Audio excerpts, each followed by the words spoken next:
السلام عليكم ورحمة الله تعالى وبركاته. قصتنا اليوم هي قصة من نوادر قصص الضرائر، أي زوجتين لرجل واحد. كان ببغداد رجل بزاز يبيع الثياب، له ثروة مهمة. فبينما هو في حانوته أقبلت إليه صبية فالتمست منه شيئا تشتريه. فبينما هي تحادثه كشفت عن وجهها في خلال ذلك، فتحير وانبهر وقال: والله قد تحيرت مما رأيت. فقالت: ما جئت لأشتري شيئا، إنما لي أيام أتردد إلى السوق ليقع بقلبي رجل أتزوجه، وقد وقعت أنت بقلبي ولي مال، فهل لك في أن تتزوجني؟ فقال لها: لي ابنة عم وهي زوجتي، وقد عاهدتها ألا أغيرها ولي منها ولد. فقالت: فقد رضيت أن تجيء إلي في الأسبوع مرتين. فرضي وقام معها فعقد العقد، ومضى إلى منزلها فدخل بها، ثم ذهب إلى منزله فقال لزوجته: إن بعض أصدقائي قد سألني أن أكون الليل عنده. ومضى فبات عندها، وكان يمضي كل يوم بعد الظهر إليها، فبقي على هذا الحال 8 أشهر. فأنكرت ابنة عمه أحواله، فقالت لجارية لها: إذا خرج سيدك فانظري أين يمضي.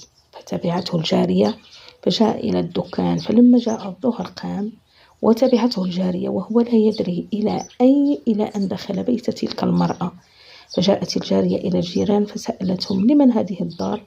فقالوا: لصبية قد تزوجت برجل تاجر بزاز. فعادت إلى سيدتها فأخبرتها، فقالت لها السيدة: إياك أن يعلم بهذا أحد.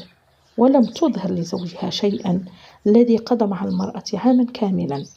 مرض الزوج ومات وخلف 8,000 دينار.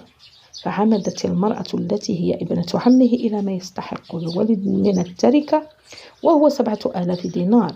فأفردتها وقسمت 1,000 الباقية نصفين، وتركت النصف في كيس، وقالت للجارية: خذي هذا الكيس واذهبي به إلى بيت المرأة وأخبريها أن الرجل قد مات وقد خلف 8,000 دينار، وقد أخذ الابن 7,000 بحقه، وبقيت 1,000 فقسمتها بيني وبينك، وهذا حقك، وسلميه إليها.